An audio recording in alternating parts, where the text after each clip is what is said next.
In this presentation, we're going to talk about Emax pressable material, which is a product of Ivoclar Vivident company.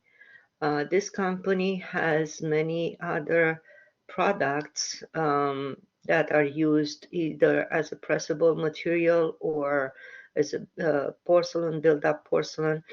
But we're going to concentrate specifically on Emax because this is the material that we're using in the laboratory to fabricate our projects.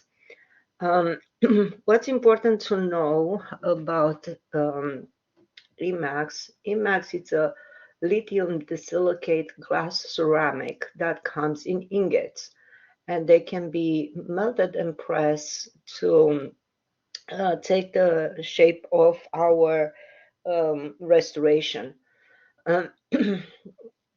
Also, we have to look at the strength of the material. So the Emax monolithic, meaning monolithic means that it's one material throughout the whole ingot, and it has one color only. So, for instance, if we look at the picture, we can see that there are different color ingots, and each ingot is specified what type of translucency or opacity of the material has, and also each shade. In terms of the strength, the press monolithic Emax has a strength about 470 megapascal.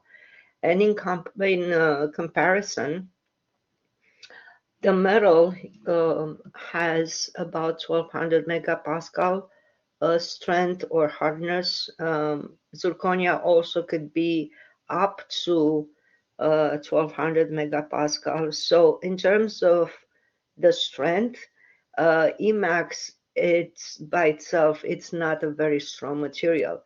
Where Emax gets a little bit stronger is the fact that the restoration, it's bonded to the tooth instead of being cemented to the tooth. Therefore, it becomes much stronger because of the bonding process.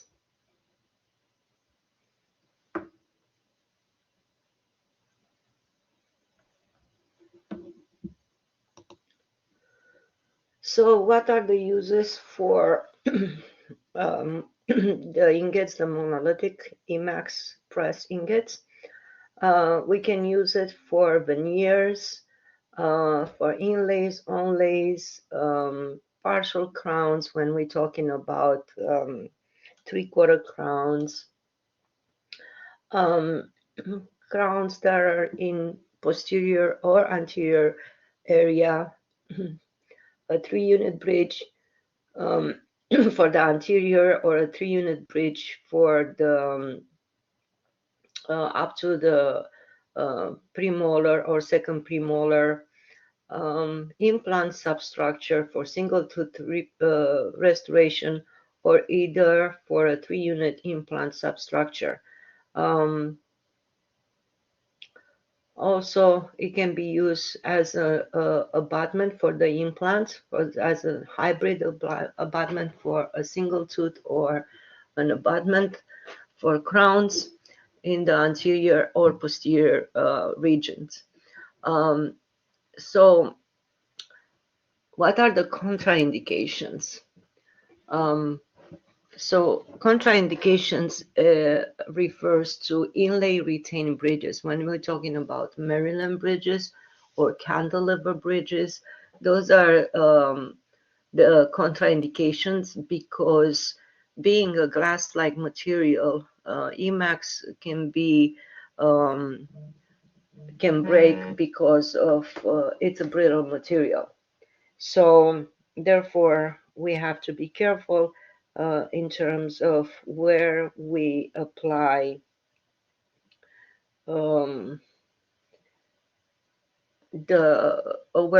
the restoration. Also, in terms of the bridges, it's very important to follow the manufacturer instruction in terms of the width for the anterior and the premolar regions of the bridge. And like it's presented in the indication, uh, this is used only for 3-unit bridges. So bridges the longer span than that, they're not indicated for that because of the material. It's brittle. Okay. Other contraindications are a very deep subgingival preparation, meaning if the patient has a cavity very deep under the gum and the margin, it's a bevel margin, that's not indicated because that margin, it's going to be very thin and it can break at the insertion. Also, patients that have bruxism, so therefore they grind their teeth, again, we have to be careful with those type of restoration. In terms of the design for the posterior restoration, we have to be aware of the thickness of the material. So to preserve the strength of the material, we have to have at least a thickness of 1 millimeter. Preparation should not have sharper edges, and also preparation should be nice and smooth and provide a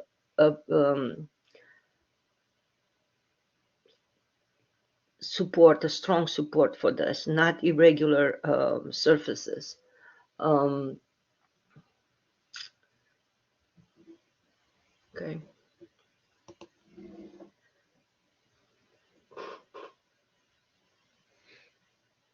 So in terms of restrictions, it's very important that the doctor follows the preparation,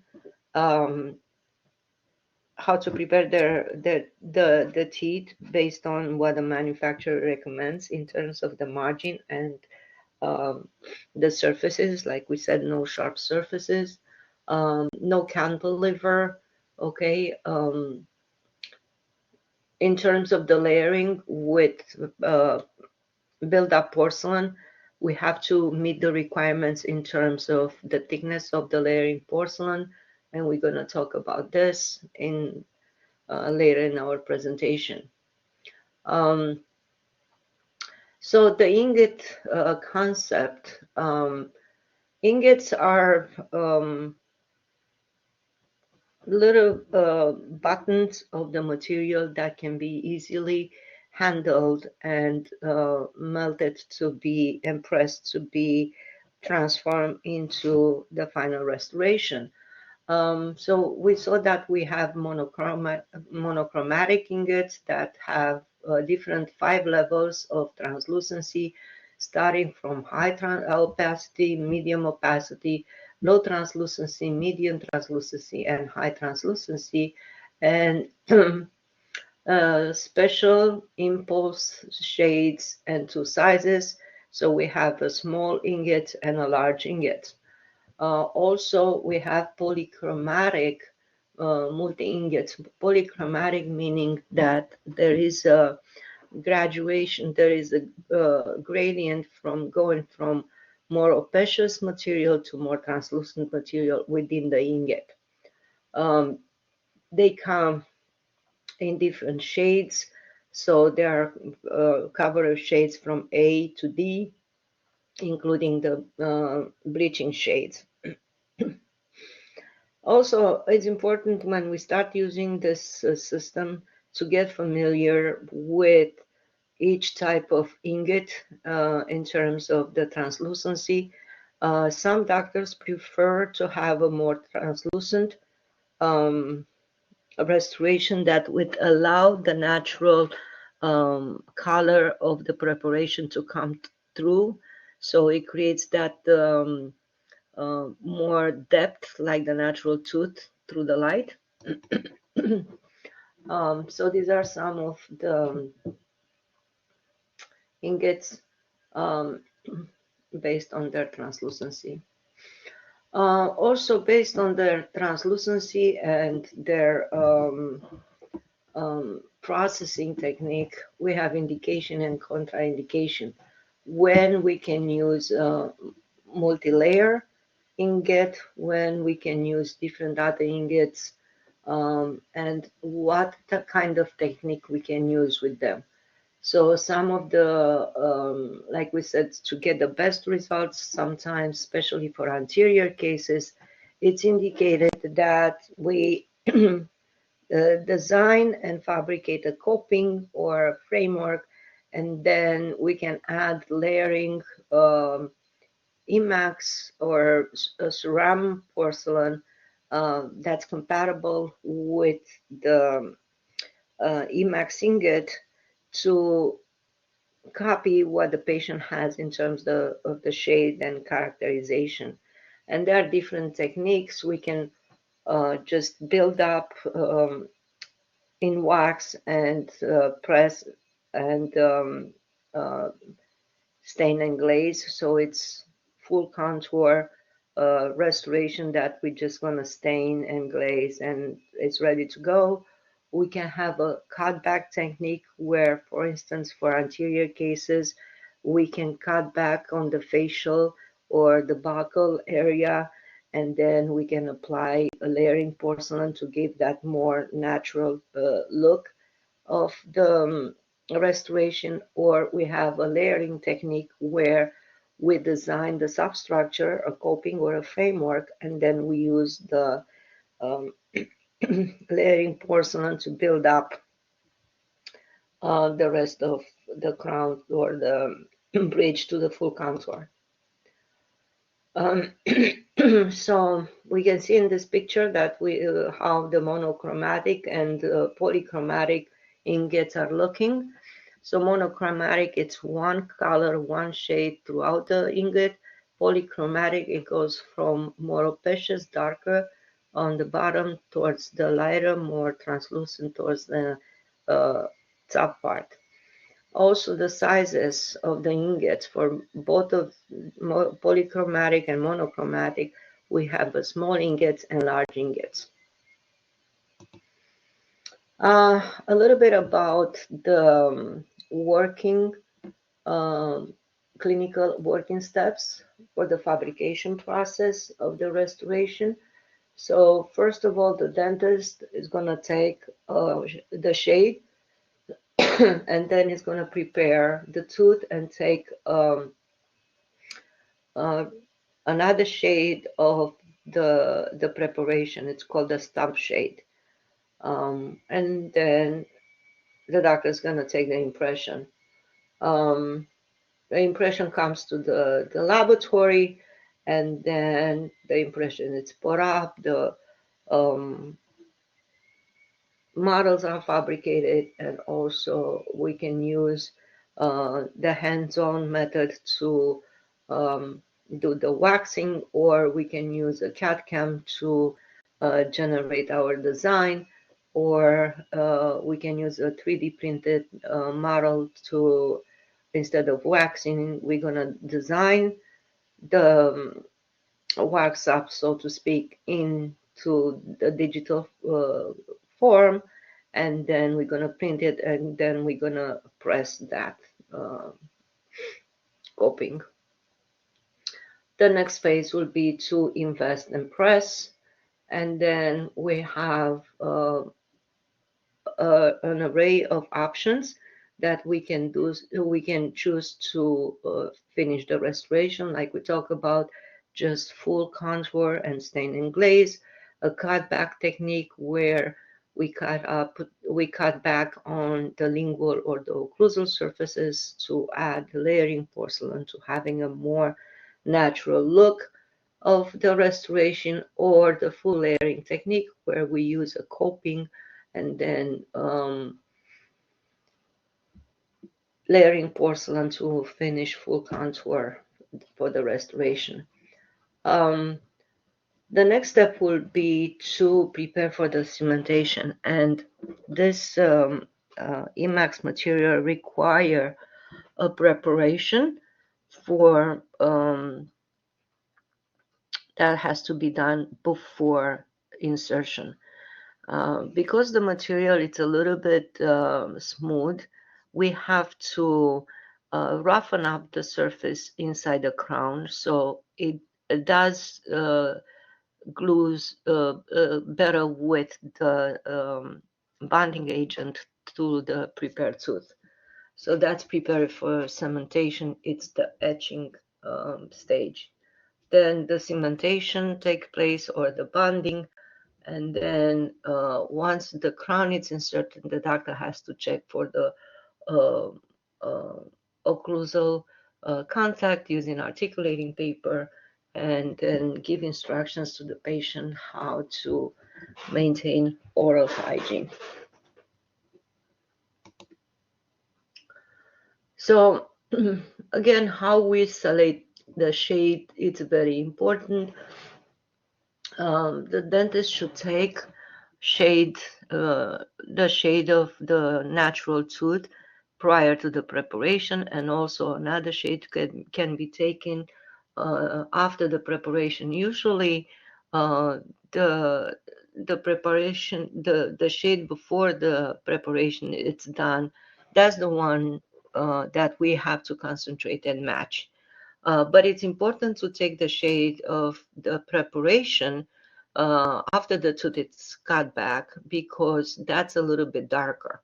So like I explained before, sometimes we need, if the preparation is really, really dark, then we may want to use a material, an ingot that is more opaque to block that color. Okay. Also, the doctors have option in terms of matching um, the shade and the translucency, what kind of cement they use.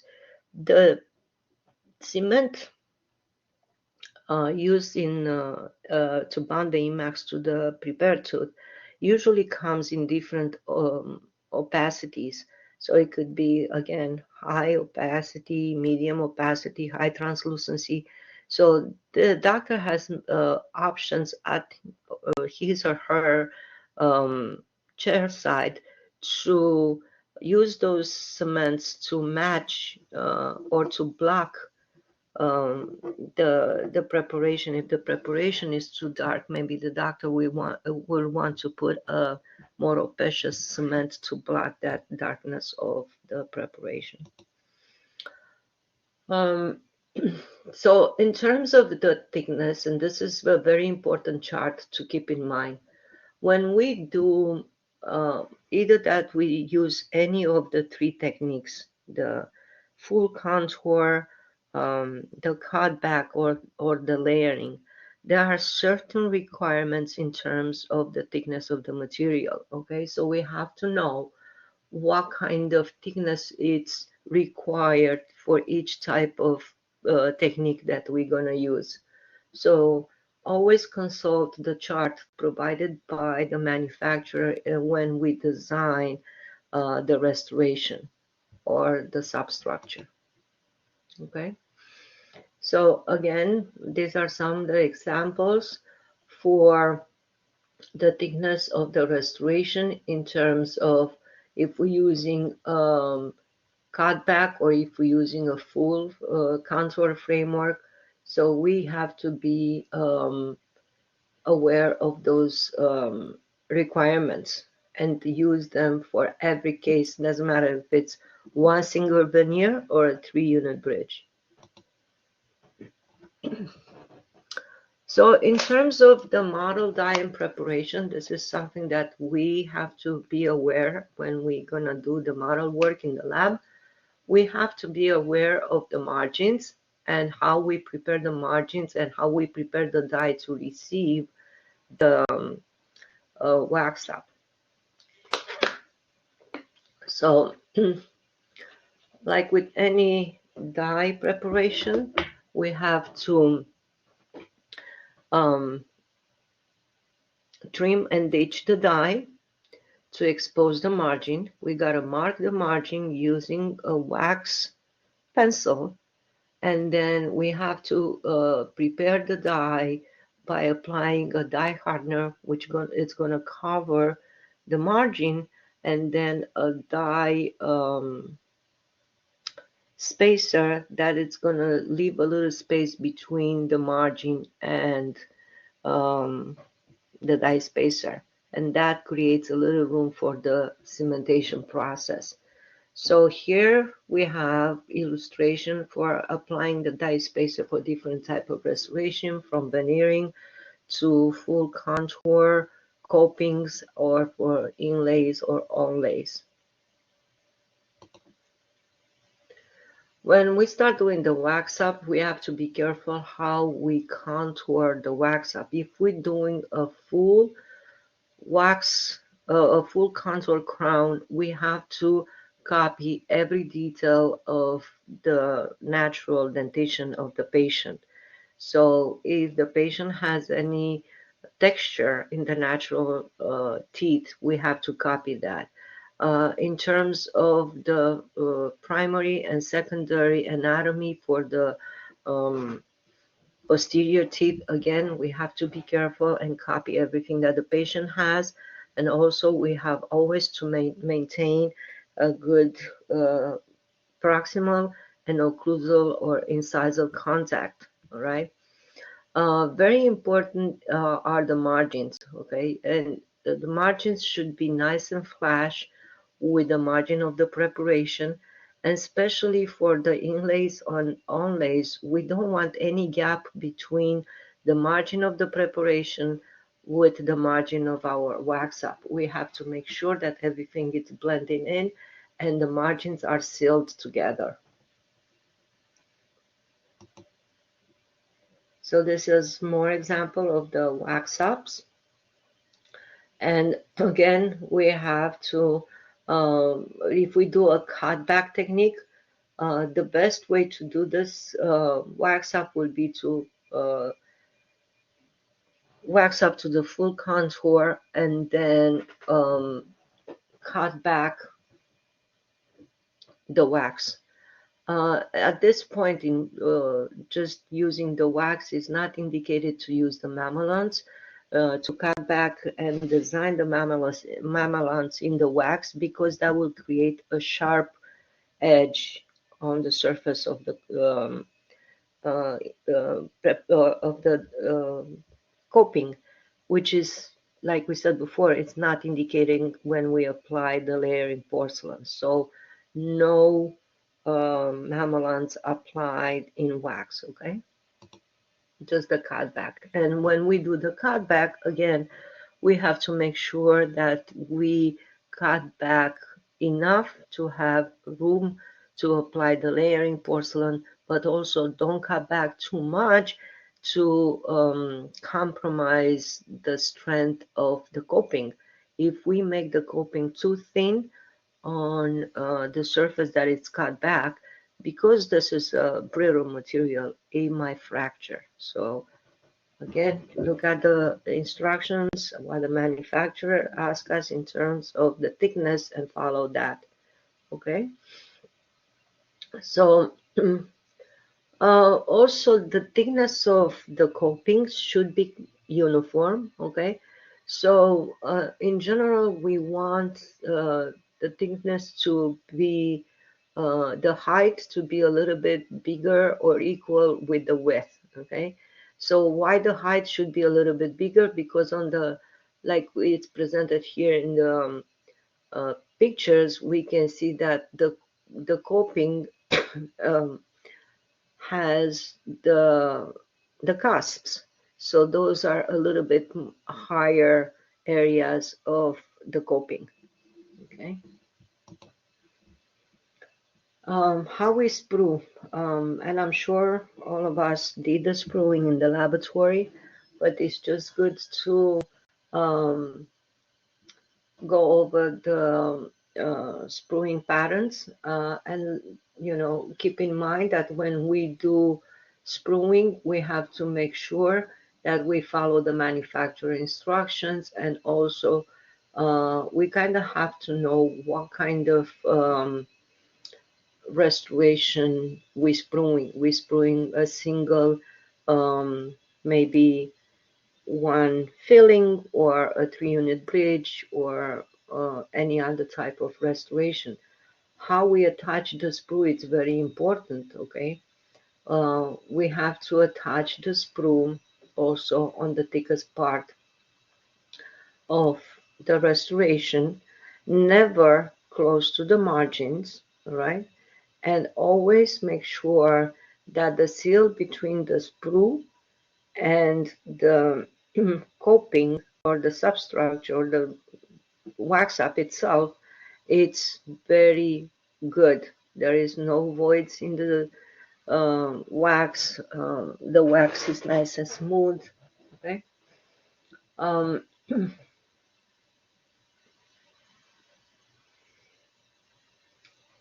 then we are ready to attach the sprue pattern to the ring.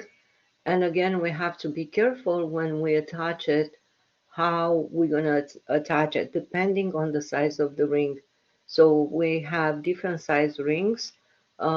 Most common are the 100-gram rings and 200-gram rings. So if we have small patterns, we can use the 100-gram rings. And we can see in the picture, in the first picture, the sprueing, it's almost vertical on the ring, okay? Now, there are some requirements in terms of how the space between the wax pattern inserted into the ring and the clearance between the walls of the rings should be. So the the length of the sprue pattern should not be bigger than 16 millimeter. So we can use a transparent ruler to kind of measure once we have the pattern into the ring to measure if our sprue pattern is at 16 or less than 16 millimeter. Also, in terms of how much room we need between the wax pattern and the walls of the ring should be about 10 millimeters minimum, okay? Also, the length of the sprue should be between 3 and 8 millimeter, depending on how we need to achieve that to be in that 16 millimeter range, okay? If we're talking about a 200-gram ring, those rings are usually used for multiple um, wax patterns, for bridges, okay? So again, it's the same requirement in terms of the length of the restoration with the pattern, the wax up with the pattern to be 16 millimeter. Is the same in terms of the um, clearance between the walls of the ring, 10 millimeters. But now if we look how the pattern is attached to the ring, it's more at an angulated angle. It's not straight, it's more in between 45 to 60 degree angle, okay? Because we need to add more wax up, okay? So um, these are some of the important instructions from the manufacturer in terms of the indication for investment rings and the thickness of the wire wax that's used as sprues, the length, what we need, we discuss about this. But also we have to be aware of um,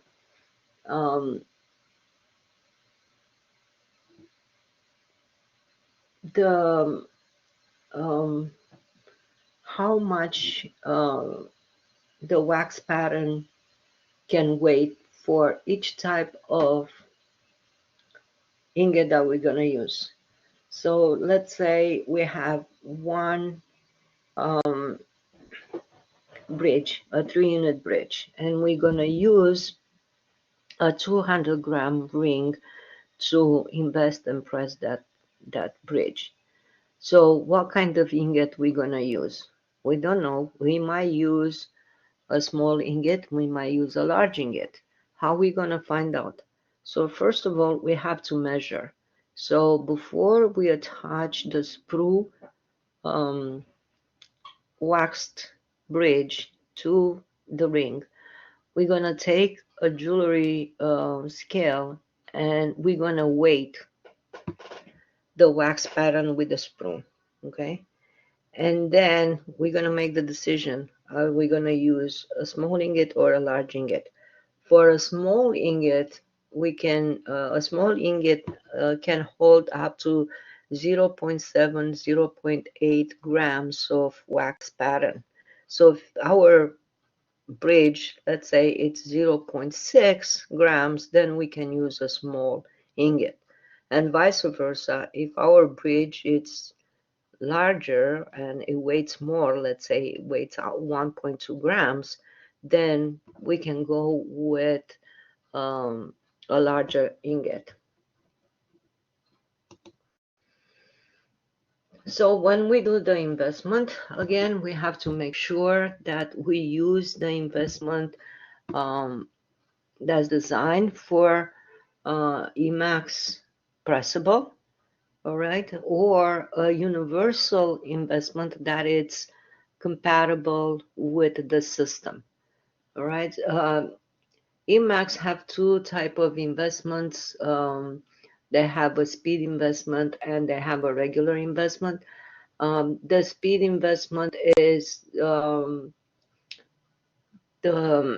allow us to invest and put it in the burnout oven when the oven is already preheated. For the regular investment, we have to put it in a cold oven and raise the temperature slowly. Okay, so for, let's say we have a rush case and we have to do something really fast, we can use the speed investment. Again, when we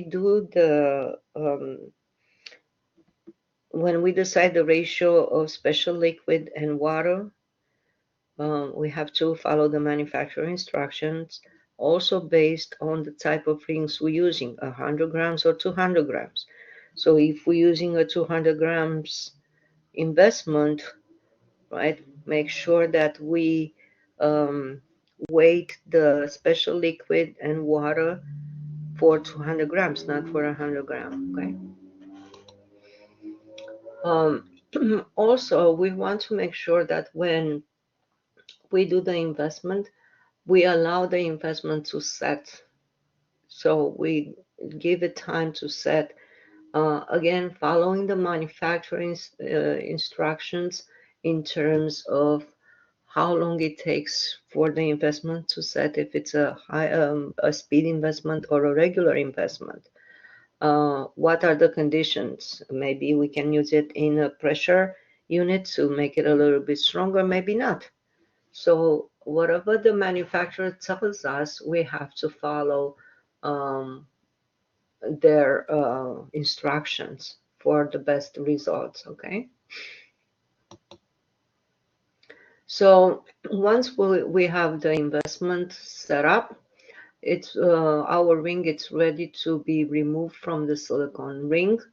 So very careful. We're gonna detach the ring from the investment, take it out, and then the next thing will be to trim the top of the ring to break the investment from that seal. So during the burnout stage, the gases from the wax elimination, they have a path to escape. So the next step will be to insert the ring into the burnout oven and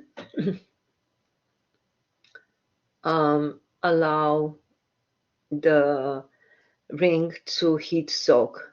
And again, we have to look at what type of ring we use. For a 100-gram ring, the holding time or the soaking, uh, the heat soaking procedure takes about 45 minutes. For 200 gram, it's about 60 minutes, okay?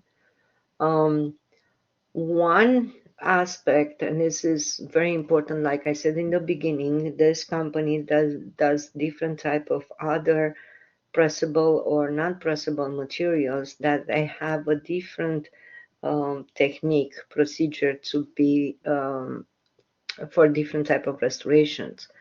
And for our purpose, for the Emax ingots, during the pressing and burnout stages, the ingots and the plunger should not be preheated. They have to be cold when we do the pressing stage, okay? So the pressing take place in the pressing oven, and there are different pressing ovens. The ones that we have in school, those are Ivoclar Vivident ovens. They are already they have the program set up in the oven. We just have to select what type of ingot we use and also the size of the ring. Okay, so when we are ready to press, we're going to retrieve the ring from the burnout oven. We're going to turn it upside down with the hole up. Then we're going to take the ingot, we're going to insert the ingot into the hole of the ring, and then the plunger.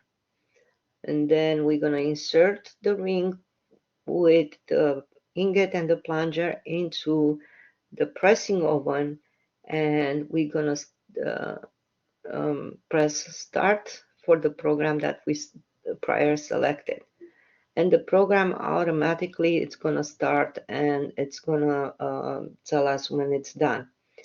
For 100-gram rings, the programs are a little bit shorter in terms of the time. Of course, for 200-gram rings, the programs are a little bit longer.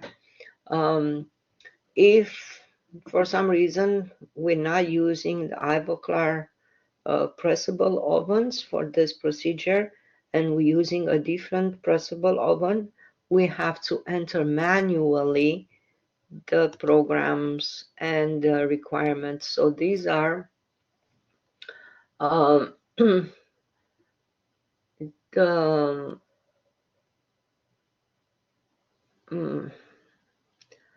I think we're gonna have later on, we have to make sure that we have the firing parameters for the pressing. So if we're using a different oven, pressable oven, we can introduce that program in a third-party oven, okay?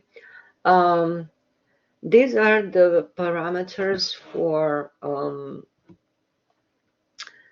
build up the layering porcelain using the layering porcelain for Emax. It's called ceram porcelain, okay, the build up porcelain. Also, in terms of the stain and glaze, like I said, this company, they do a lot of other products. So we have to know for Emax material, for Emax ingots, what kind of layering porcelain or build-up porcelain is compatible, and that's the ceram porcelain. And also in terms of the um, stain and glaze, what products that this company does are compatible with the Emax product, the Emax system, and that's the Ivoclar. Okay, so these are the this is the chart for each type of program that we might use for the first bake, the second bake, the stain, the glaze, and if we need to add some either glaze or some add-on if we have a little bit of we need to add to tighten up some contact or something like this. So once we have the pressed done, we can retrieve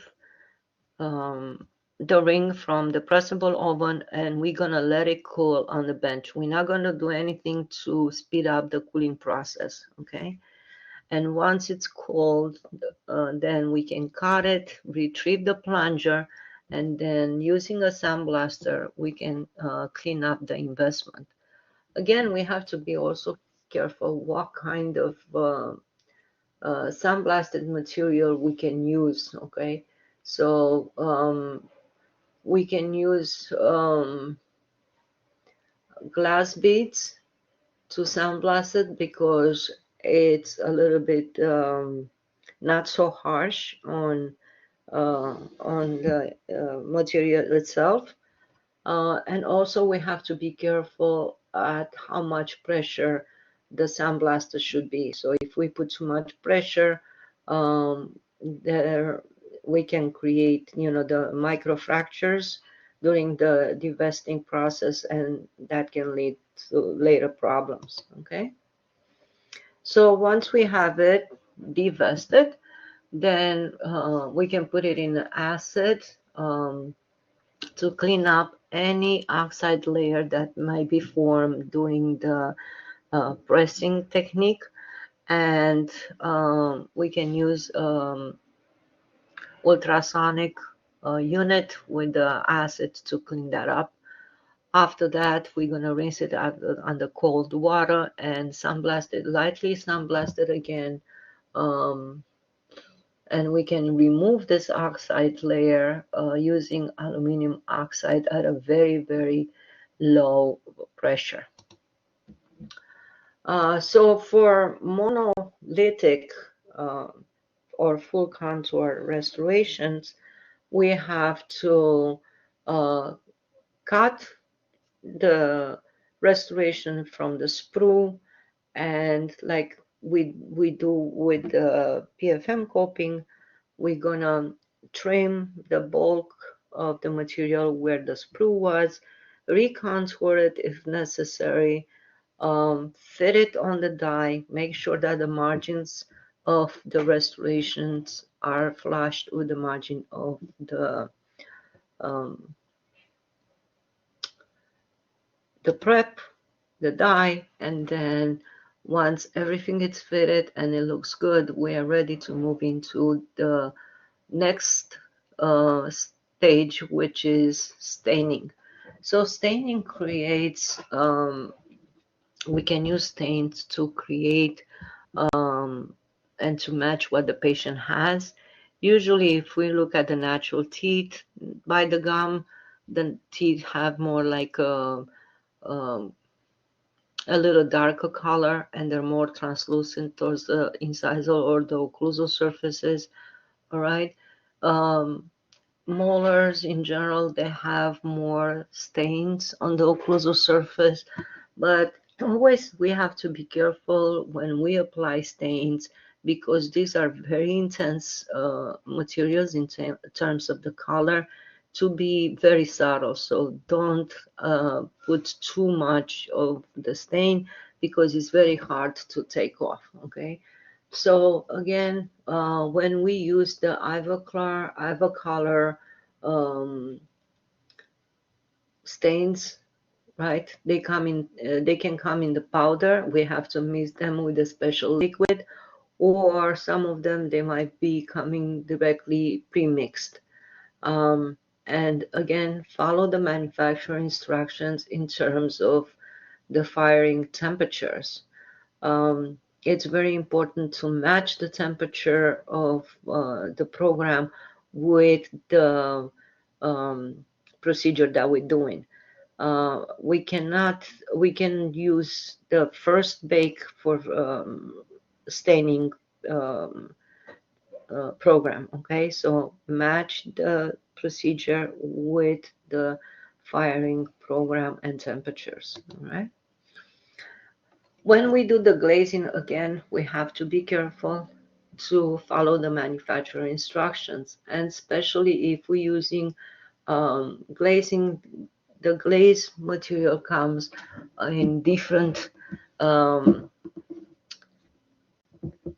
types. So it can be a powder that it's mixed with a special liquid, it can be a spray, or it can be a syringe that it's already um, pre-mixed. So in terms of application of the glaze, we have to make sure that the glaze is applied with the brush in a very even layer. All right. Some of the glazes might require to be applied in a thick layer. So if the manufacturer tells us to apply it in a thick layer, don't dilute it, because when we fire it, it's not going to have the desired um, outcome. Okay. So this is how the restoration should look after the stain and glaze. So it has a more natural look. Okay. So these are the build-up porcelains, like we see the Emax Ceram, that they come in different shades, and they come from shoulder porcelain, more opacious porcelain, body or dentin porcelain, incisal porcelain, and special porcelains. Okay, like we can have a mammalian porcelain, and different other essence porcelain that they can give us materials to better match what the patient has. In terms of the universal stains and glaze, again, they come in different shades. Um, what's good about this company that they, for instance, if um, we have to match a specific shade, let's say a A4 for a patient, some of the stains, they come in A4, so we can just apply that stain directly on our restoration. So when we do the build-up, we have to be aware of what are the indication and contraindication. So in general, we do a build-up because we want a more aesthetic restoration. We want to better match what the patient has. So, and also what type of substructure we can use underneath, right?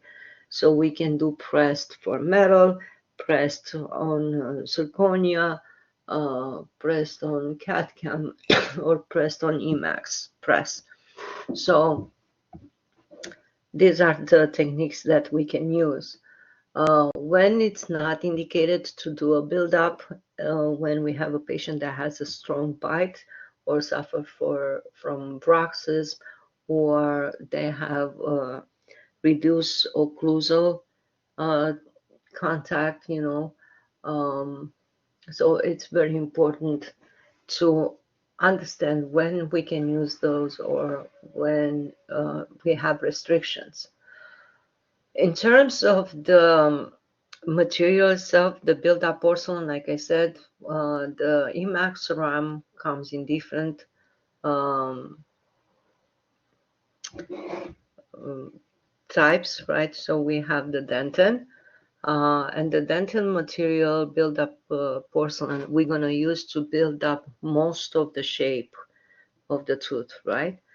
Again, like any other build-up porcelain, when we're going to fire it, it's going to shrink a little bit. So do the build-up almost to the full contour, bake it, and then once we get it out and there is a little bit of shrinkage, we can use that shrinkage to add the incisal. The dentin and the incisal, they come in various shades. So to match from A to D shades and even bleaching shades or even darker shades. But for the incisal, the incisal comes for different shades that matches. For instance, Transpa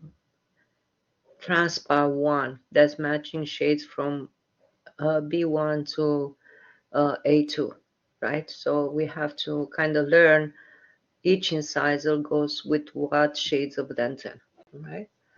If we do the margin firing, exactly like we discussed during the PFM cutback, and we use the margin for, let's say, more aesthetic restoration, we have to make sure that the shoulder porcelain it's applied to close the gap between the margin of the coping and the margin of the die. And also because the porcelain might shrinks a little bit during the bake, we may need to add a second bake for the margin porcelain. So once we're ready with the framework, then we're ready to apply the build-up porcelain. And first, like we said, we're gonna add the dentin porcelain, and it's good to mention that the powder porcelain dentin and it's kind of like in a pink color, and also the incisal porcelain when we mix it with water comes in blue color. So we kind of distinguish between dentin and incisal when we do the build up. All right. Also, when we do the build up, we gotta apply small um, porcelain. Don't apply a big chunk of porcelain. Vibrate it, take out and condensate, take out the excess moisture before baking, okay? And make sure you bake it at the right temperature, the right program, all right? If we want to develop the mamelons, right? Also, we can do the mamelons here in terms of how we build up the porcelain, the layering porcelain. So we can allow space to add the mamelons maybe in the second bake. In terms of the pontic, and this is again very important because the pontic has sometimes, the doctor asks us to have the pontic sit on the gum. So if for some reason there is a gap between the pontic and the gum, this is the time when we can add dentin porcelain to close that gap. So we're going to prepare the surface of the pontic the same like we prepare the dye using a dye spacer and using a lubricant, and then we can add the build-up porcelain and we're going to bake it. It's going to shrink, and then we're going to add a little more until we get to have the pontic sit correctly on the gum. All right, these are some of the characterizations that we can do. And also that's another method of condensation when we can use a dry brush to bring out moisture from inside the build-up porcelain. All right. And then we do the first firing. For the second firing, because the porcelain shrinks a little bit, we can add either a little more dentin or incisal. So just to kind of bring up to the full contour, and also if we need to match the shade. So that's a corrective bake. So when we're ready, after we finish the build up and we're ready to introduce a characterization, we can map on the die of the tooth that we need to match the line angles, if there are any crack lines, if there are any indentation on the surface of the tooth. And then using a very fine diamond burr, we can grind and mimic the surface texture and also all this characterization that the patient may have. And then we're ready for the stain and glaze. So make sure when we apply the stain, because they're very intense, we do it in a subtle method. We don't put too much. And also with the glaze, make sure that the glaze it's mixed properly and fire it at the correct temperature. All right. If we need to add some porcelain, let's say we did the build-up and for some reason we see that the contact, the mesial or distal contact, it's a little bit loose and we want to tie that up, but we don't want to change the shape of the teeth by firing at a higher temperature. So for that, we can use what's called the add-on build-up porcelain, that it can be fired at a lower temperature and has a good bonding with the porcelain that's already applied, and doesn't need to be, fired with vacuum. Okay. Again, for the cutback technique, we're gonna do the same. We're gonna cut back the restoration from the sprue. We're gonna finish it, take out that bulk from the sprue, recontour it if it's necessary. But like I said, be careful not to have sharp edges, because when we're gonna apply the porcelain, it doesn't like to have those sharp edges, okay? And then we can do a little more characterization after we finish it, okay? So after we finish the framework, we can do more characterization to kind of give a little more character, and especially if we want to put any mamelons. To prepare the surface after we grind, to prepare the surface to receive the build-up porcelain, we gotta lightly sandblast it and then steam clean it. So now it's ready, it's decontaminated and it's ready to receive the build-up porcelain. And we can also, depending on what type of shade we're working with, we may decide to use either dentin layer first and then an incisal porcelain, or just incisal. So whatever we can choose from those materials to match what the patient has. Okay. Also, we can use what's called an internal staining. So if, let's say, the patient has like a darker area on a tooth that it's we can see that it's deep inside the tooth, this is the time before we apply the build-up porcelain to apply a little bit of staining to mimic what the patient has. So this is the application of the incisal, the baking, and also this is the time afterwards to introduce those textures. So we can use the thin diamond burr to create the texture on the surface of the natural teeth if the patient has it. Okay. So if you have any questions, please ask. Thank you.